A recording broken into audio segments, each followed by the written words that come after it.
आज की तेज रफ्तार दुनिया ने कृषि को भी प्रभावित किया है। पुराने और रिवायती ढंग से खेती हमारे लिए कष्टदायी और समय की बर्बादी लगने लगी है। शहर की ओर पलायन के कारण खेतों में काम करने वाले मजदूरों की कमी एक आम बात बनकर रह गई है। कृषि व्यवस्था की ये एक जमीनी सच्चाई है। इस सच्चाई को चौधरी सरवन कुमार हिमाचल प्रदेश कृषि विश्वविद्यालय ने बखूबी समझा और हिमाचल प्रदेश में कृषि अनुसंधान और उसके साधनों के आधुनिकीकरण की एक कार्य योजना को सफलतापूर्वक क्रियान्वित किया। हिमाचल प्रदेश कृषि विश्वविद्यालय किसानों के लिए विभिन्न क्षेत्रों में कार्य कर रहा है। हमारे किसान कृषि में अधिक रुचि लें तो ये आवश्यक हो जाता है कि हमें हिमाचल प्रदेश जो एक पहाड़ी राज्य है उसके अनुकूल कृषि यंत्र बनाएं। हमें हिमाचल प्रदेश सरकार से राष्ट्रीय कृषि विकास योजना के अधीन हमें एक परियोजना मिली है जिसमें हमने कृषि यंत्र बनाए हैं जो किसानों को दिए जा रहे हैं और मुझे आशा है कि किसान इसका फ़ायदा उठाएंगे। हिमाचल प्रदेश एक पर्वतीय राज्य है। इसके बावजूद हजारों हेक्टेयर भूमि पर शुद्ध रूप से कृषि की जाती है। पुरुषों के अलावा बड़ी संख्या में महिलाएं भी खेतों में काम करती हैं। यहां सीढ़ीनुमा खेत दिखाई देते हैं। इस कारण असमतल भूमि पर खेती करना एक चुनौतीपूर्ण काम है। कई विपरीत परिस्थितियों में भी यहां के किसानों को काम करना पड़ता है। यदि पर्वतीय खेती में आधुनिकीकरण या मशीनीकरण को महत्व नहीं दिया गया तो यहाँ के युवा किसान मजबूर होकर खेती को छोड़ देंगे, जिससे प्रदेश की समस्या दिन प्रतिदिन बढ़ती जाएगी। इस तरह के सभी बुनियादी तथ्यों पर शोध और अध्ययन के बाद ही आधुनिक कृषि यंत्रों को विकसित किया गया है। ये विभाग जो है रिसर्च जो R&D रिसर्च एंड डेवलपमेंट शोध एवं विकास के लिए सतत प्रयास कर रहा है, जिसमें बहुत से यंत्र मनुष्यों द्वारा, जानवरों द्वारा या यांत्रिक शक्ति द्वारा विकास किए गए हैं, विकसित किए गए हैं और उन यंत्रों को चलाने के लिए यहाँ पर प्रशिक्षण भी दिया जाता है। एक 3 दिन का या 1 हफ्ते का, इवन 15 दिन का हम प्रशिक्षण देते हैं। चौधरी सरवन कुमार हिमाचल प्रदेश कृषि विश्वविद्यालय अभियांत्रिकी विभाग के द्वारा विकसित किए गए आधुनिक कृषि यंत्रों की एक लंबी फहरिस्त मौजूद है। Power tiller. पर्वतीय क्षेत्रों में खेती के लिए पावर टिलर काफी उपयोगी सिद्ध हुआ है। महिलाएं भी इसे चला सकती हैं। इस कृषि विश्वविद्यालय के तत्वावधान में पावर टिलर को पूर्ण रूप से परीक्षण कर किसानों को रिकमेंड भी किया गया है, जिसका इस्तेमाल किसान अपने खेतों में और किराए पर चलाकर अधिक धन अर्जित करने के लिए कर रहा है। ये जो हमने यूनिवर्सिटी में पावर टिलर देखा 13 हॉर्स पावर का, इसके बहुत से फ़ायदे हैं। जैसे इसके साथ जो है हम एक तो आदमी के काम करने का तरीका बदल जाएगा, दूसरा इसमें आदमी कम लगेंगे और इसके साथ बिजाई, गुड़ाई जो भी करना चाहे हम किसान जो वो कर सकता है इससे, और बहुत ही आसान तरीका है। इसके साथ हम अगर खेत के अंदर पानी है तो उसको भी हम लिफ्ट करके बाहर फेंक सकते हैं। दोहरा हल। इस हल का नाम रिवर्सिबल प्लाउ यानी दोहरा हल है। ये पावर टिलर के साथ चलता है। इसकी सबसे बड़ी विशेषता ये है कि ये दोनों ओर मतलब दाएं और बाएं मिट्टी को पलटने का काम पूरी सक्षमता के साथ करता है। खेतों में मौजूद खरपतवार और कीड़ों मकोड़ों को भी पूरी तरह से ये नष्ट कर देता है।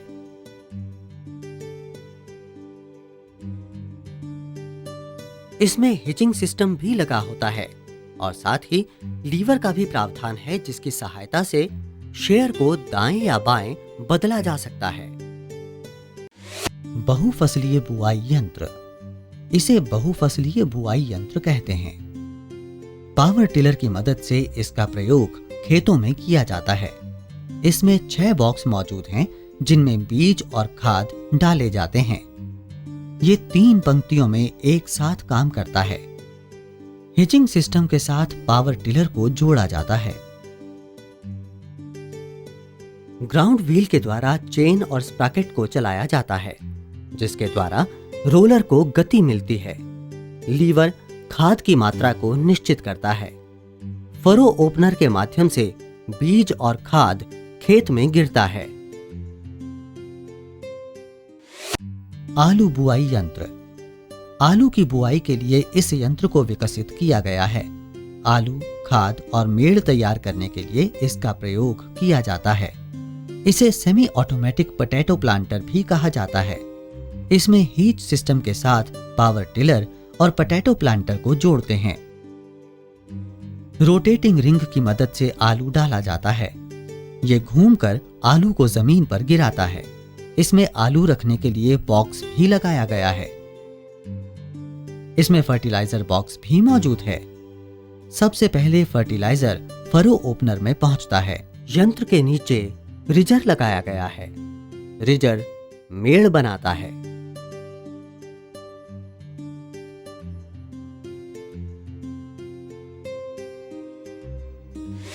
फसल कटाई यंत्र। इस यंत्र का नाम फसल कटाई यंत्र है। इसके द्वारा गेहूं और धान इत्यादि की कटाई होती है। 1.2 मीटर का कटर वार लगा होता है, जो फसलों को पंक्ति में गिराता है। इसमें पुली गियर बॉक्स कन्वेयर बेल्ट मौजूद है। इसे इंजन के द्वारा पावर प्राप्त होती है। ये जमीन से 5 से 10 सेंटीमीटर ऊपर से कटाई करता है। इसमें 1 घंटे में 1 लीटर डीजल की जरूरत पड़ती है और 1 घंटे के अंदर 3 से 4 कनाल फसल की कटाई हो सकती है। इसे पावर टिलर के साथ भी चला सकते हैं। आलू खुदाई यंत्र। आसानी से आलू की खुदाई के लिए इस यंत्र का प्रयोग किया जा सकता है। खेतों में मौजूद आलू की मेड़ को खोदकर आलू बाहर निकाला जाता है। ये पावर टिलर के साथ चलता है और हिचिंग सिस्टम को पावर टिलर से जोड़ता है। इसमें वी आकार का सेवर मौजूद है, जिसमें रॉड लगे हैं। इसकी मदद से आलू को मिट्टी से अलग किया जाता है। गहाई यंत्र। ये थ्रेशिंग मशीन है। गेहूं काटने के बाद फसल थ्रेशिंग मशीन में डाली जाती है। इसमें ब्लोअर मौजूद है, जो भूसे को अलग कर देता है। इसे पावर टिलर के साथ चला सकते हैं। पावर टिलर में 15 हॉर्स पावर का इंजन होता है। धान थ्रेशिंग यंत्र। इस यंत्र का नाम पेडी थ्रेशिंग है। इसके द्वारा धान की थ्रेशिंग होती है। इसमें थ्रेशिंग ड्रम, बेल्ट और पुली मौजूद है। मोटर बेल्ट पुली को मूवमेंट प्रदान करता है। ब्लोअर के द्वारा खरपतवार को अलग कर सकते हैं। धान की फसल को अलग करने के लिए सीव भी मौजूद है। इस यंत्र के द्वारा 1 घंटे में 1.5 क्विंटल धान की थ्रेशिंग की जा सकती है। हस्त और जानवर चालित यंत्र। खेत तैयार करने हेतु यंत्र हल। इस हल को बैलों के द्वारा खेतों में चलाया जाता है। खेतों को तैयार करने में ये बेहद उपयोगी है। ये एक ऐसा हल है जो पूरे हिमाचल प्रदेश में बहुत ही प्रचलित है। इसे इस्तेमाल करने के बाद ही खेतों में बीजों को डाला जाता है। पालम हल। इसी प्रकार पालम हल को विकसित किया गया है। यह पारंपरिक हल की ही तरह है। इसे इस्तेमाल करने से खेतों में ढेले कम से कम बनते हैं। इस हल की यही सबसे बड़ी विशेषता है। इस हल में लोहे का फाल अलग से त्रिकोणीय प्लेट पर नट बोल्ट की मदद से लगाया गया है। फाल के घिसने पर इसको आगे बढ़ाकर अधिक समय तक प्रयोग किया जा सकता है। रिजर। रिज बनाने के लिए इसका प्रयोग किया जाता है। हस्त और जानवर चालित यंत्र, बुआई हेतु यंत्र। गेहूं बुआई यंत्र। इस यंत्र को गेहूं बुआई यंत्र कहा जाता है। इसमें चेन, स्प्रॉकेट और रोलर लगे होते हैं। साथ ही ग्राउंड व्हील भी मौजूद है। ग्राउंड व्हील चेन रोलर को मूवमेंट देता है। इस मूवमेंट के कारण बीज सीड ट्यूब से होते हुए नीचे फ्रो ओपनर में जाता है। इस प्रकार निश्चित गहराई और निश्चित बीज खेतों में गिरता है। इसे हैंडल के द्वारा चलाया जाता है। ड्राइविंग व्हील यंत्र को ताकत प्रदान करता है। जो कृषि यंत्र हैं उनकी टेस्टिंग करते हैं, उनके फाइनल करते हैं और उसके बाद फिर ये जो इम्प्लीमेंट है इनको कमर्शलाइजेशन करने के लिए हम बाहर भेजते हैं। जैसे हम स्टेट गवर्नमेंट में भेज सकते हैं या दूसरी और भी कंपनियां वहाँ इनको भेज सकते हैं। बुआई यंत्र, इसे बीज बुआई यंत्र भी कहते हैं। इसके द्वारा खेतों में बीज डालने का काम पूरा किया जाता है। इसमें 2 बॉक्स मौजूद होते हैं। बीज और फर्टिलाइजर की सही मात्रा दोनों बॉक्सेस में डाली जाती है। इसे चलाने के लिए एक आदमी पीछे हैंडल को पकड़ता है और दूसरा आगे से खींचता है। इसमें एक लीवर लगा होता है जो बीज की मात्रा को निश्चित करता है। पाइप के रास्ते बीज फरो ओपनर में पहुंचता है। बहुफसलीय बुआई यंत्र, इस यंत्र का नाम बहुफसलीय बुआई यंत्र है। इसके द्वारा अलग अलग प्रकार के बीज और खाद डालने का प्रबंध किया गया है। ये यंत्र बीज और खाद को संचालित करता है। चेन के द्वारा रोटर की मूवमेंट से बीज और खाद सही मात्रा में खेतों में गिरते हैं। धान रोपाई यंत्र, पैडी ट्रांसप्लांटर मतलब धान रोपाई यंत्र। इसके द्वारा धान की रोपाई का काम व्यवस्थित ढंग से पूरा किया जाता है। इस यंत्र के द्वारा एक समय में 6 पौधों की रोपाई की जा सकती है। इस यंत्र में 6 रोलर लगे हैं। इसके अलावा लकड़ी के 2 फ्लोट होते हैं जो पानी में तैरते रहते हैं। इसे हैंडल के द्वारा खेतों में चलाया जाता है।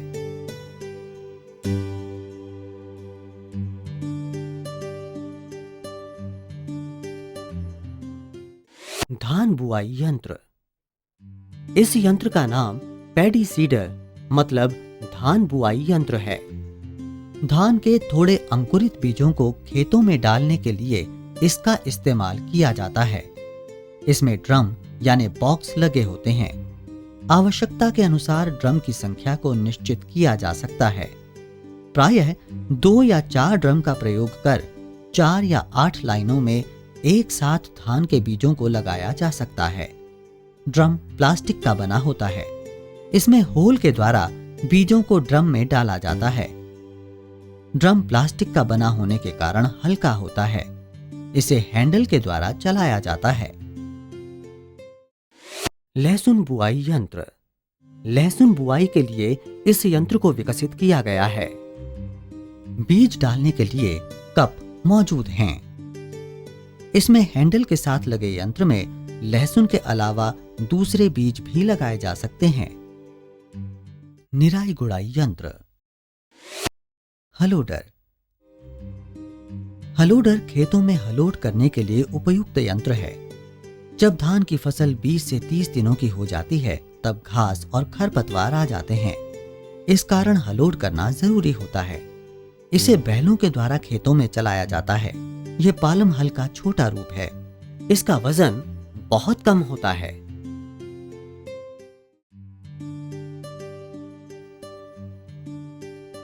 व्हील हो या गुड़ाई यंत्र, इस यंत्र का नाम गुड़ाई यंत्र है।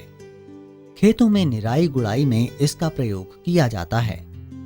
इसमें 3 फोर्क लगे होते हैं। इसके द्वारा सोयाबीन या मक्का की फसल की गुड़ाई होती है। अभी जो हमने यहाँ पर मशीनें देखी, जैसे बिजाई की मशीन है, कणक बिजाई की मशीन है, मक्की की बिजाई की मशीन है, फिर कटाई की मशीन है, तो उनसे हमें काफ़ी का उत्साहित हुए। हमारा हौसला बढ़ा कि हम खेती कर सकते हैं बड़े आराम से और कम कीमत में। कोनो वीडर, इस यंत्र को कोनो वीडर कहते हैं। इसके द्वारा धान के खेत में गुड़ाई का काम किया जाता है। इसमें एक हैंडल मौजूद है। इस हैंडल की मदद से इसे खेत में चलाया जाता है। इस यंत्र में 2 कोन लगे होते हैं। ये कोन मिट्टी में घूमते हैं, जिसके कारण मिट्टी में मौजूद घास की मिक्सिंग हो जाती है। यंत्र के अगले भाग में लगा हुआ फ्लोट पानी में चलने में मदद करता है, जिसके कारण इसे चलाना बहुत ही आसान है। कटाई यंत्र, दांतेदार हंसिया, ये दांतेदार हंसिया है। इसमें दांत मौजूद हैं। इसे बार बार तेज या साफ करने की जरूरत नहीं पड़ती। इससे ग्रिप भी अच्छी बनती है और फसल की कटाई 10% ज्यादा और बेहतर ढंग से हो सकती है।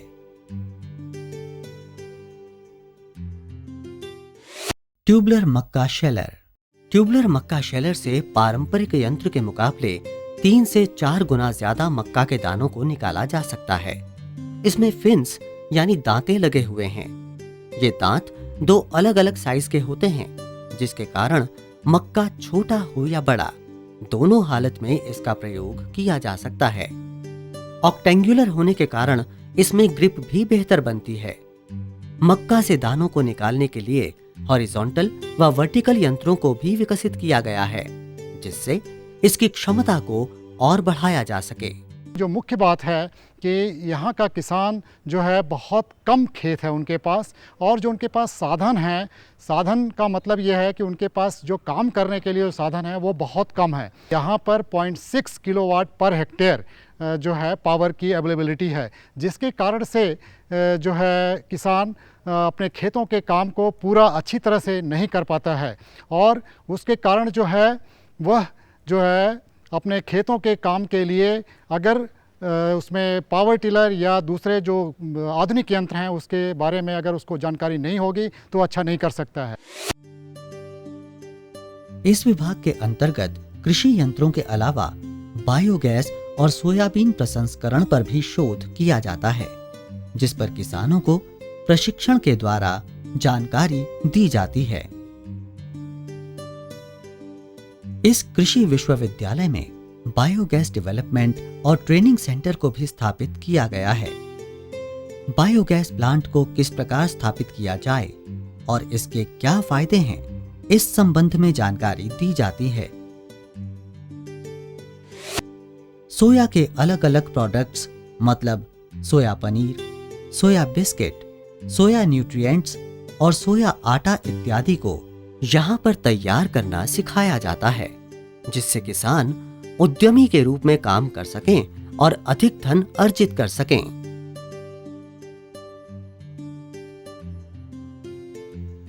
अभियांत्रिकी विभाग द्वारा किसानों और उद्यमियों को ट्रेनिंग देने का काम भी प्रदान किया जाता है।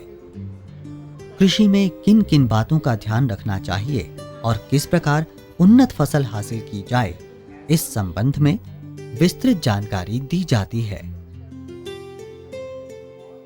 खेती में जो सबसे ज़्यादा जो आजकल समस्या आ रही है कि उसमें मेहनत बहुत लगती है, और मेहनत के साथ साथ समय बहुत लगता है, उसको हम कम कर सकते हैं, और ये तभी संभव है जब इस तरह के यंत्रों का उपयोग हम पहाड़ी खेती में अच्छी तरह से, अच्छी प्रकार से करें। इसमें कोई संदेह नहीं कि विकसित कृषि यंत्र के द्वारा हम बेहतर और व्यवस्थित ढंग से उन्नत कृषि उत्पादन प्राप्त कर सकते हैं, लेकिन ये तभी संभव है जब पर्वतीय क्षेत्रों में खेती करने वाले किसानों के साथ साथ नई पीढ़ी और हमारे नवयुवक भी कृषि से जुड़ें और चौधरी सरवन कुमार हिमाचल प्रदेश कृषि विश्वविद्यालय के प्रयासों को आगे बढ़ाएं। इतना ही नहीं, राज्य सरकार यंत्रों के प्रचार एवं प्रदर्शनी पर बढ़ावा दे, यंत्रों के निर्माण के लिए छोटी छोटी फर्म्स को बढ़ावा दे, युवा कृषकों को उन्नत कृषि यंत्रों के ऊपर ऋण देकर एक उद्यमी के तौर पर उनका विकास करे।